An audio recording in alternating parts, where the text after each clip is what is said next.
À quelques encablures du château des Ducs de Bretagne, la place du Bouffay est le cœur du quartier du même nom. C'est l'épicentre de la vie nocturne nantaise avec ses bars et ses restaurants.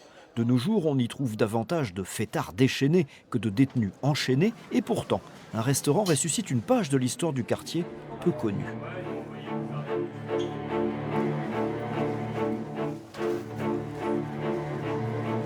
Vous voyez, c'est ça qui nous a interpellés quand on a visité le restaurant. Et c'est là qu'on a commencé à chercher pour qui, pourquoi. Donc on a eu tout plein de versions. D'accord. Et c'est là qu'on nous a aiguillés en nous disant Ça pouvait être ça. Ça pouvait être une ancienne prison. L'ancienne prison du Bouffay a enfermé des milliers de prisonniers pendant plus de 400 ans. Entre le XVe siècle et le début du XVIIIe siècle, c'est même le principal centre de détention de la Bretagne jusqu'à sa fermeture en 1824. C'est une prison de droit commun. C'est une prison auquel on était condamné quand on avait commis un crime finalement contre la communauté, dans la société. Donc on était puni et jugé par un tribunal qui s'appelait le présidial.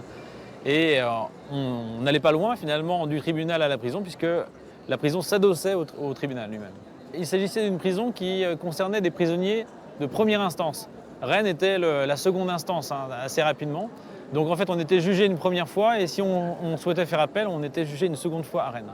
Ça n'a pas beaucoup changé par la suite. Ici c'est la place du Bouffay. Ouais. Voilà. Là c'est les marches extérieures qui mènent au tribunal. D'accord. Le tribunal est là en fait, ici, jusque là. Et la prison c'est à partir de là. L'œil scrupuleux de l'historien nantais nous affirme que l'exact emplacement de l'ancienne prison se situe plutôt au niveau de l'actuel numéro 6 de la place qu'au numéro 5 où se trouve le restaurant. Reste que depuis mars 2016, la prison du Bouffay a ouvert ses portes avec 140 couverts et un décorum étudié jusque dans les sous-sols privatisables habillés en geôle. On pourrait croire que passer un moment dans une prison, ça n'a pas une bonne connotation, mais c'est vrai qu'aujourd'hui ils ont réussi à faire une ambiance, à transformer l'endroit, le sublimer et d'offrir vraiment un coin privé, intimiste. Et ça, je pense que les gens apprécient. Il y a toujours un peu l'ambiance geôle, ça c'est vrai.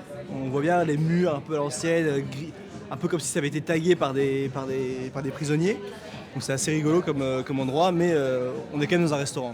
C'est le lieu qui nous a amenés à nous adapter parce que l'histoire, on ne la refait pas. L'histoire est ici, donc on a essayé de s'adapter. Commercialement parlant, c'est sûr que c'est quand même un sacré pari parce que c'est pas du tout commercial d'appeler ça un restaurant, la prison du Bouffay.